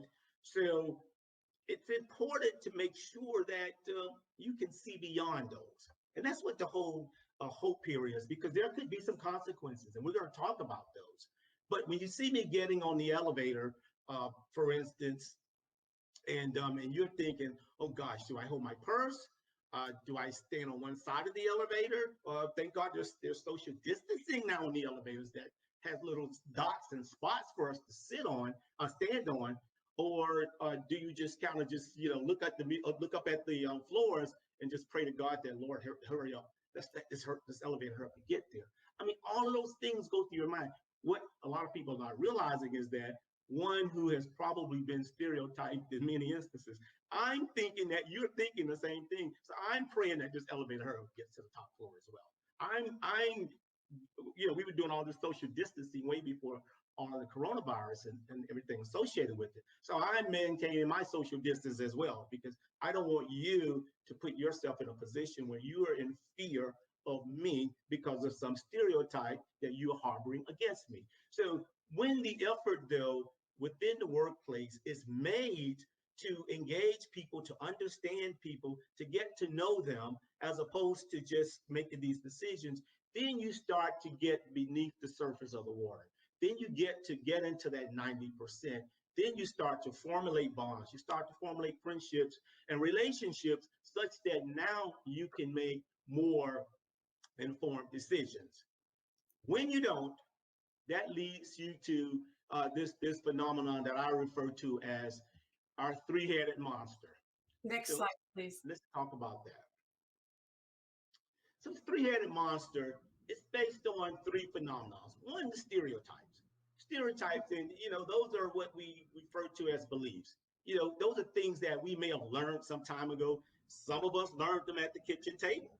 Yeah, some of us heard parents talk about them, heard our older siblings talk about them, heard friends talk about them, friends even at church, friends at school, friends down at the country club. We heard those and we started believing them. We started believing, well, if there's a new black guy, and make sure you lock your purse up. He may steal your purse. Okay, he may cause a fight, or he may, if you're the only one there in the building at night, you better be careful. He may rape you. I mean, those are all stereotypical views that are held, and they're the norm. They're the norm. I'll tell you, I've done many different types of presentations and group type or interventions, interactions rather, regarding stereotypes, and to hear people talk about the stereotypes, I mean, it's just mind-boggling. So, but many of the people who are impacted by those, they also understand what those stereotypes are. So again, like I talked about with the elevator, they're going to try to do something to make sure you don't put yourself in a position to become harmed or feel harmful about what's going on there. So those are your beliefs. Those are, I firmly believe that this is going to happen. And then you have prejudice and bias. This typically is the result of stereotypes. Well, let me talk about our friend Jamal. I think I heard Valerie mention Jamal as well. Jamal's a popular guy here in this space. So let's talk about our friend Jamal. Jamal, he works, he has a job, works at a company, and he's interested in getting a promotion. And the one promotion that he's been interested in, an opening comes up. Jamal decides he wants to apply for the position. Here's the problem. Rick, a white guy, says, well, one thing I know about a lot of the blacks, are they like to party, and they especially like to party on Sunday evenings. What is it about going to the park on Sunday night and partying until the wee hours of the night, wee hours of the morning, really, to 2 and 3 o'clock in the morning? What is it about that such that you get in and go home late Sunday night or really early Monday morning, and then can't get up to come to work Monday morning? That's a perception. That's a stereotype. Not, I don't think it happens much, but that is a stereotype, a stereotypical view. Well, because of that, Rick says, you know what? I know this is the type of thing that Jamal does in his free time. And for that reason, I know this is the thing Blacks do in their free time. And for that reason, I don't like to work with Blacks and I don't like to hire Blacks. So already we've dealt with stereotypes. This is what they do. And then we've dealt with prejudice and bias. I don't like them because this is what they do. So now we've got a problem. Rick is exercising all the privileges in the world to utilize these stereotypes and these prejudices. But here's the problem. Here's the problem. And this is why this is so important. And this is why we in various workforces have to make sure that we rid ourselves of these stereotypical views and these prejudicial and bias-laden viewpoints, because they lead to the granddaddy of them all, discrimination. Discrimination. So he says, okay, I know Blacks like to party at night and like to stay up all night long. One, I don't like them because of that. Two, now as a result, I'm going to engage in behavior. I'm going to take action. Now we're talking discrimination. As a result, I'm not going to give Jamal this position, no matter how qualified he is, because I don't want to hear every Monday morning Jamal saying he can't come into work. So now he's engaged in first-class, first-hand discrimination, which he's probably going to get in a lot of trouble. So what Jamal then does is decide, well, you know what? I feel I've been discriminated against. I am now going to, let's go to the next page. I am now going to, next page, please. I am now going to go to the EEOC. Yeah, we can stay there. I am now going to go to the EEOC, which is the Equal Employment Opportunities Commission. I am now going to file a complaint against you, Rick, because you made a decision against me. You engaged in discriminatory behavior based primarily on your stereotypical views and the bias you held against people in my group or people that look like me. You made a decision. So now we need to deal with this. We need to address this issue. So he files his action against the EEOC. He files an action with the EEOC, not against, but with the EEOC. Well, here's the thing now. The company is now in big trouble. You know why? Because if you look at the statistics right there, the EEOC accepts over 60, last year in 2020, they accepted over 67,000 cases. That's just the EEOC. That's not the various state agencies. That's not the various local governments. That is just the Federal Equal Employment Opportunity Commission. It's probably 2 to 3 times that many that were filed in other respects. And of course, there's probably 10 times that amount that were not filed at all. But even with the 67,000, they secured over $431 million for individuals against companies. Now, this is where it hurts. Talk about the bottom line, talk about the business case, talk about the impact. You're now talking about just from the EEOC portions of the cases they accept, they secured $439 million. Jamal is about to get paid. As a matter of fact, the company probably is going to end up paying about $250,000 just on Jamal's case. Suppose the job was only going to be a $50,000 job a year. They probably are going to pay about $250,000. That's the average. That's the average. So that's what the impact is of this action taken against him.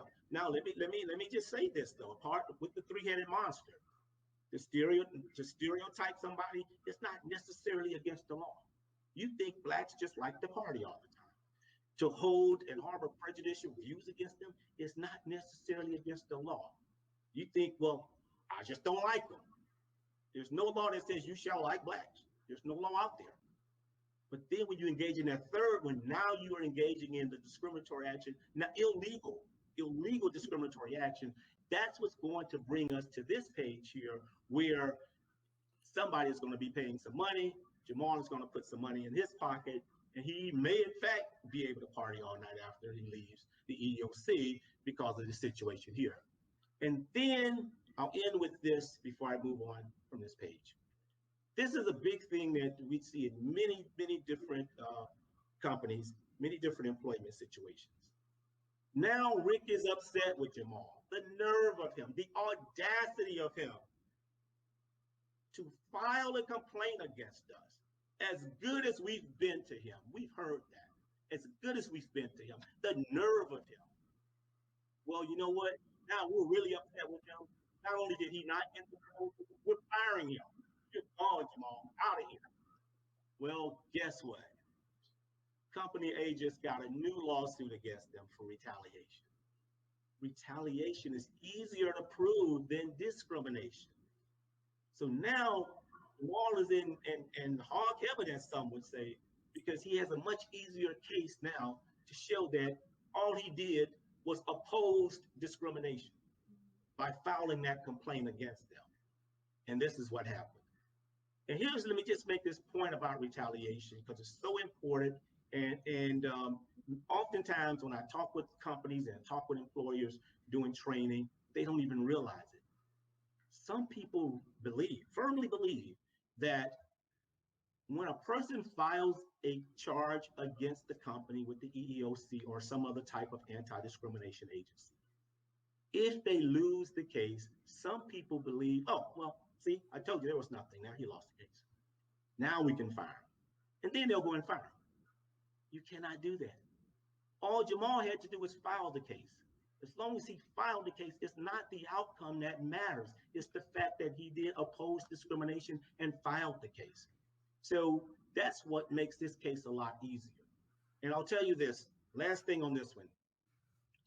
Typically, when the underlying charge fails, the underlying charge where there's no merit to be found with the underlying charge, retaliation tends to prevail.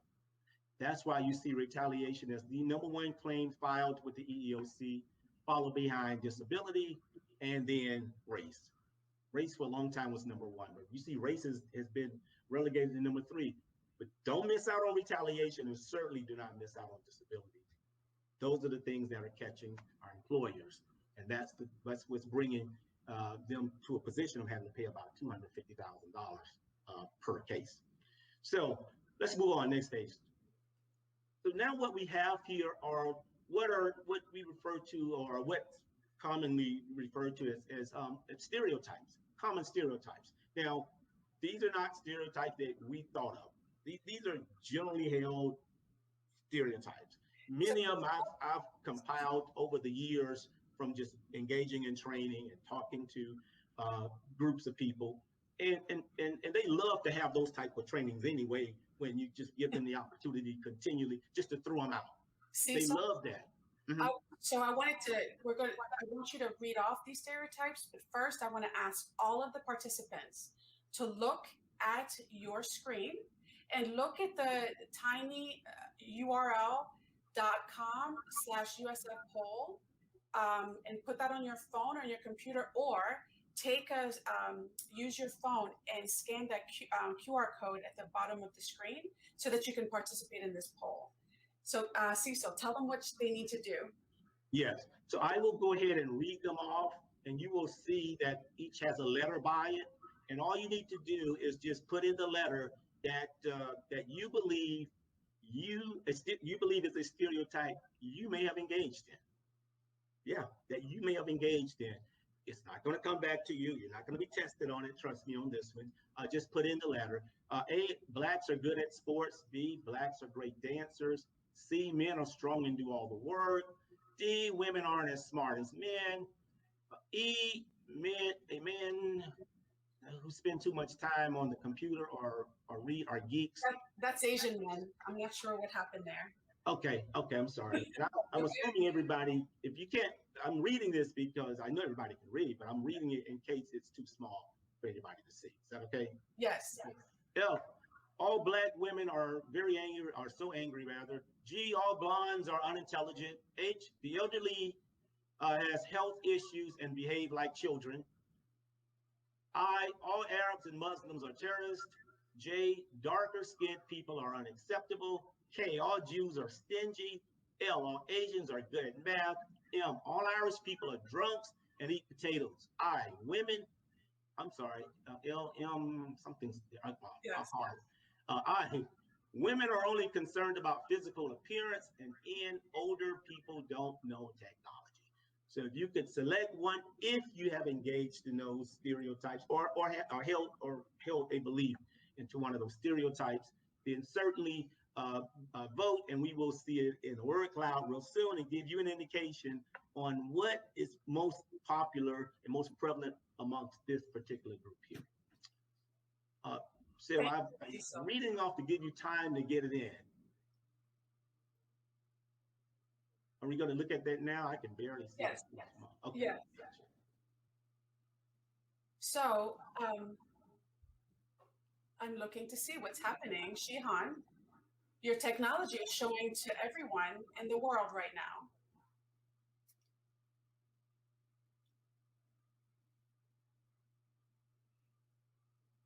So we're talking about stereotypes, right?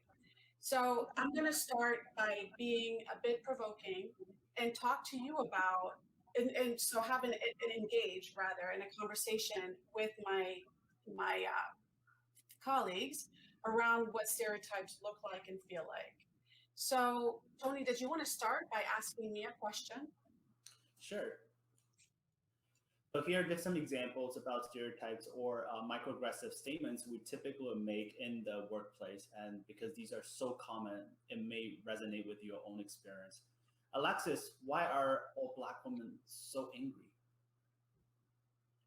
So first of all, Tony, I don't represent all Black women, and my work experiences make me angry sometimes. And the question that comes to me all the time as to why I'm so angry hurts me, makes my workplace experience difficult, makes it very hard for me to lead, and is highly problematic. Well, I'll turn it around on you, Tony. So, you know, why are Asians good at math? And I have a lot of Asian friends. So how do you feel about that?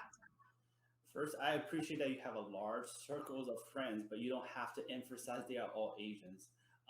You know, the Asian population in the United States actually is a pretty diverse one. Asian Americans can actually trace their cultural roots to more than 20 countries in Asia, and each with unique histories and cultures. So I appreciate your big friendship network, but you don't have to emphasize they are all Asians. Point taken, Tony. Thank you. So, you know, Black people are also very good at things too. They're very athletic, I know, and then they're also very good dancers. Well, you know, Tony, that's typical stereotyping. I mean, everybody likes dancing and everybody likes athletics. Blacks are also good at, and so Blacks are good at those things too, but they're also good at science. They're good at technology. They're good at business. They're good at industry, good at leading people. They're good at politics, good at leading countries in this world. So Blacks are good at a lot of things. So when people say that they're just good at dancing and good at entertainment, I'm sorry, good at dancing and sports, they just want entertainment. That's all they want. And sometimes they're only accepted just for that. Our goal is to make sure they're accepted for their brain and the other parts of their brain that will allow them to engage in other aspects of this world and the life that we live in. Thank you, Cecil. So we're going to go and we're going to bring up this slide again. And we're going to start, have Tony talk to us about microaggressive statements and what they look like and how they feel. Thank you so much, Shihan. Next slide. So first, briefly, I just want to clarify the difference between aggression and microaggression, because microaggression is so common in the workplace. So it's important to understand the difference between these two. So aggression refers to a behavior carried out with the immediate intention to cause harm on another individual who's trying to avoid the behavior or the harm. And it can be verbal or nonverbal. And aggression definitely is intentional, not accidental. Someone is doing it on purpose. And aggression can be hostile, emotional, impulsive, or instrumental, deliberate, and proactive. So when aggression causes extreme harm, then it becomes violence. On the other side, a microaggression is an indirect, sometimes subtle put down toward a person from a marginalized community, often wrapped up in what pretends to be a compliment, just like what we did in the role play. It's pretty brief, it's very common in the workplace. It can be verbal or nonverbal, even through emotional expression or body language. And typically it's hostile, derogatory, and a negative to the person you speak to. Next slide, please. So here are some common statements, and then we heard some of them already in the role play. So let me ask you, Alexis, if someone tells you you don't look even black, or you don't even seem black, how would you react to this? What's on your mind? It offends me, and it comes across as an ignorant statement, because Black people are from the lightest to the darkest, and they're beautiful from the beginning to from the top to the bottom. And it makes me want to educate people about the nuances of being Black and the beauty of being Black, actually. Mm-hmm. And what about you, Cecil? If someone tells you, I don't see color. Well, when they tell me they don't see color, then that tells me they're not seeing me, because I'm of color and we're all of color. You cannot marginalize someone and deminimize who they are just based on what their race is. Maybe what they're trying to say is I don't make my distinctions against people or for people based on their race or whatever the case may be. Well, they need to be very clear about what it is they're trying to articulate to you. But everybody sees color. Everybody sees those differences. And I think it's important that we acknowledge those differences and then respect those differences and find ways that we can bind and come together in a much better situation as a result of those differences. But to act as if they don't exist is just not feasible at this time. Yeah, next slide. So women tend to be the targets for microaggressive statements. And when someone says to a woman, she won't be able to travel for work, what it really says is being a woman keeps her from fully participating in the workforce. And she will leave as soon as she has a child. To people who typically stereotype as perpetual foreigners in the US, like me, this question definitely is not foreign to any of them. No, where are you really from? And this question really conveys to these individuals, including me, that you are not American. People like you are not real Americans.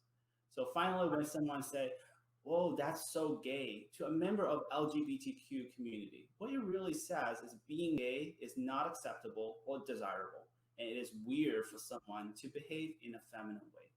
So these are just some common examples of microaggressive statements, and there are a lot more, as you can imagine, in the workforce. Many of you are probably victims of microaggressive statements, and we would love to hear your stories and personal experiences, and we are here to listen. So please feel free to share your experience and stories with us at your convenience. And to everyone, please remember that language is powerful. It can hurt people, it can help people. Microaggressive statements really can hurt people, even though you have good intention. Think about the impact of your words on others. Please be respectful and considerate when you communicate with anyone at work. You can make a positive impact with your words. Next, Alexis will introduce some solutions to the problems that we have about stereotypes and discrimination. Thank you so much, Tony and Cecil. Next slide, please, Shihan. So obviously, we talked about some microaggressive statements, and so there are ways to not make or to replace those microaggressive statements. So if someone says you can succeed if you try hard enough, what would be more appropriate it would be to say, I believe you can do it. Or if we're going to take, you can speak English very well, instead of saying such a thing, you should probably think about saying you communicate effectively. Next slide, please. But we're here to provide some solutions, right? So the first thing that we believe that you should do in the workplace, and Valerie intimated this, and so did our panel, is to inquire. So for the table who aren't at the table, educate yourself about people who are different from you. And ask yourself and others why they aren't there with you. An important statement to make is to absorb that everyone's experiences are different, even when they're from the same group. So again, as an African American woman, I do not represent all African American women. There's so many of us out here in this world, so many beautiful ones out here in this world. And so to expect me to respond on behalf of all of them is not fair to them. And it constitutes sort of ignorance about who we are. And that's the same for every group that is marginalized. And we heard it earlier from our guests, refrain from asking intrusive and personal questions. That is very important because asking the questions suggest that we have to situate ourselves in ways that make other people comfortable. And that's not necessarily acceptable. It's not acceptable at all. Next slide, please. So voices, Valerie said it. And so for the people who aren't at the table, and actually Miguel said it first, listen to them. Please speak up on their behalf. Share your resources with them and amplify their voices. What do I mean by that as an example? If I have turned in a report to my leadership that was authored by someone on my team, it is important that I attribute credit to that person, to my leadership, so that they know that I'm not doing everything alone, right?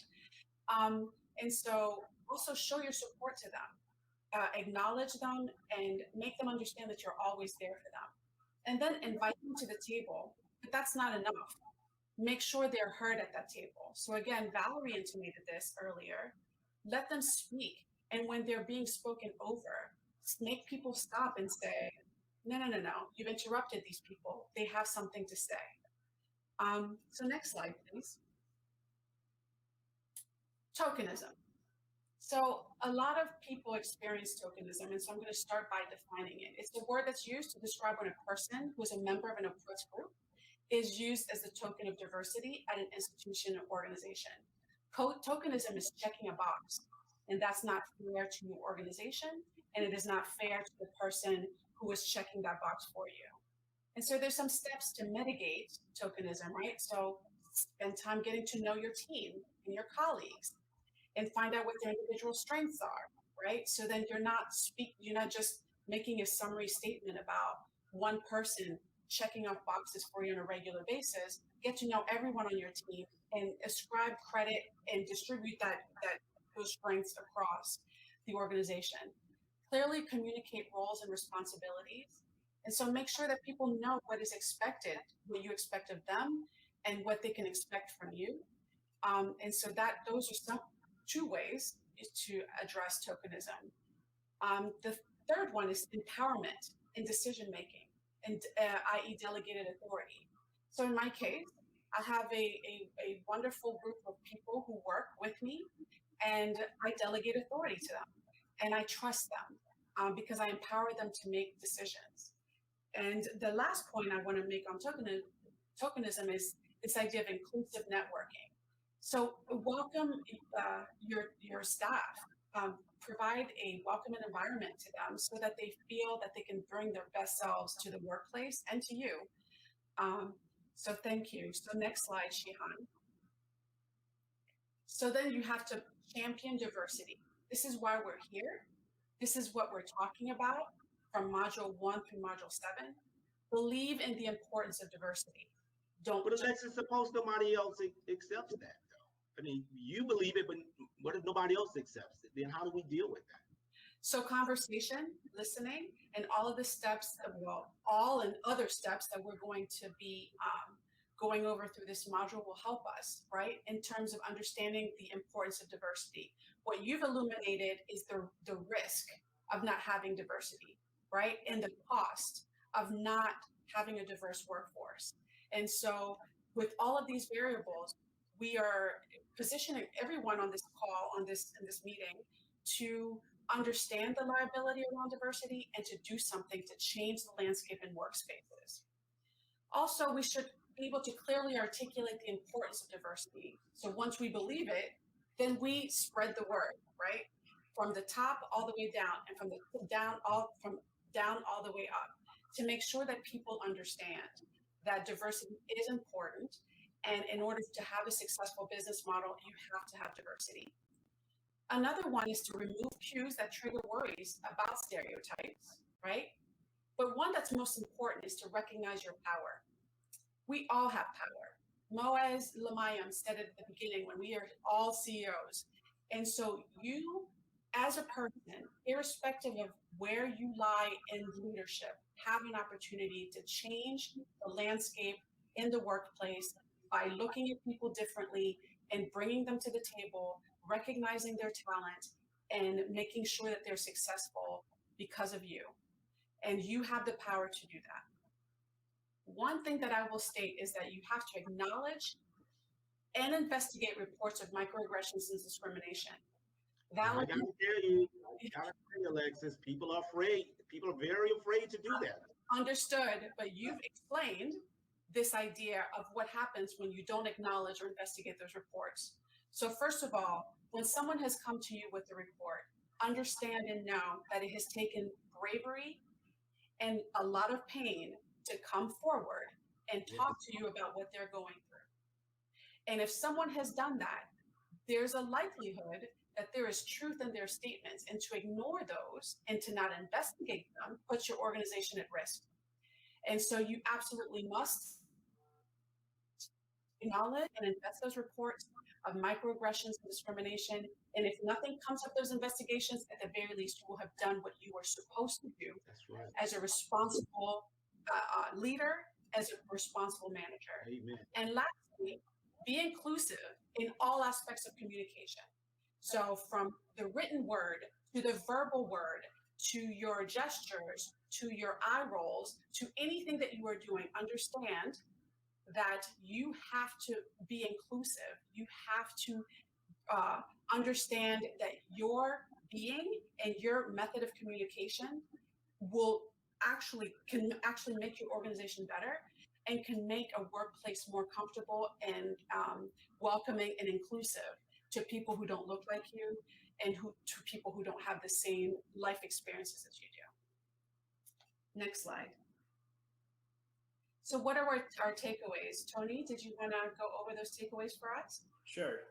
So first, we talk about the cost of stereotypes, bias, and the discrimination in the workplace. It's costly to be prejudicial. It's costly to be discriminatory. So stereotypes, watch your stereotypes. Be mindful of your behavioral tendency because it can cost your company money. Second, we talk about the three-headed monsters: stereotypes, bias, prejudice, and the discrimination. It's important to distinguish among these three concepts because oftentimes people lump them together and just call it bias. Third, the difference between aggressions and microaggressions. Microaggressions are typically very brief and very subtle, but they can cause a long-term damage to the people who are from marginalized communities. And common microaggressive statements, and we give you some examples through our role play and also through the table. And if you want more resources, we also provide that in our module. And finally, the solutions to problems of stereotype, bias, prejudice, and discrimination. And we only provide some solutions, but if you're happy to get more resources about specific problems to a company, please feel free to reach out to us, and we will be more than happy to help you and provide some advice for you. So again, this is a partnership between you and us, and we will love to hear your stories and help you out. Thank you. So I know that we've run over some, but if you're willing, we are happy to stay on and answer some of your questions.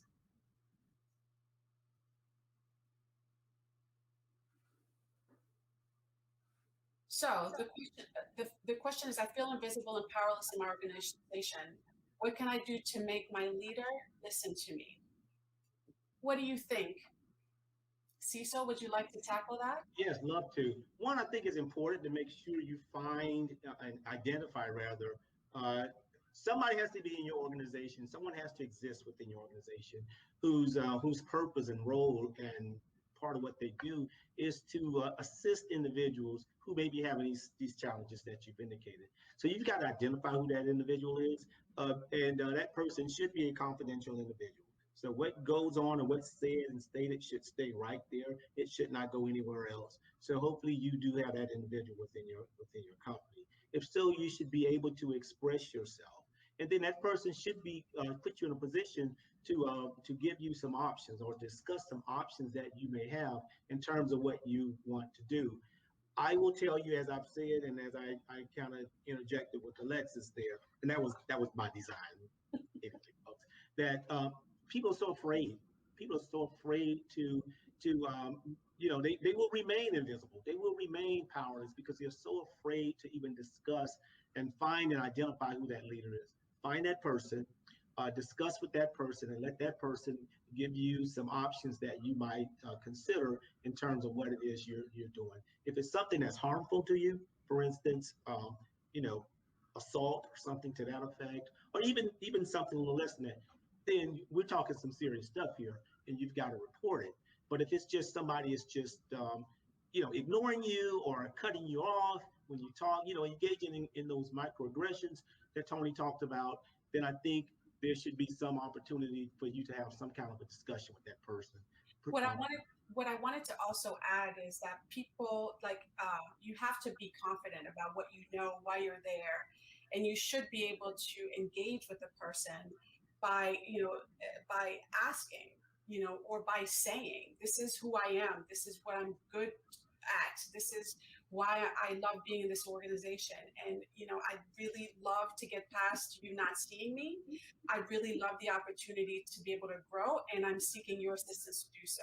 And it's really hard to say no to a statement like that, but it takes confidence and ownership of who you are and what you know and what you can contribute to your organization. I will also add, because usually such a kind of conversation is a difficult conversation. So on the manager side, companies should also provide training for those difficult conversations, like how to conduct difficult conversations, because usually it's very emotional and contentious. So a lot of managers are not comfortable having those conversations. So this should be part of the training, how managers handle difficult conversation like this one. So we have another question. How can a person be a champion when they're in fear of losing their job for speaking up? So if you guys don't mind, I'll take this one, right?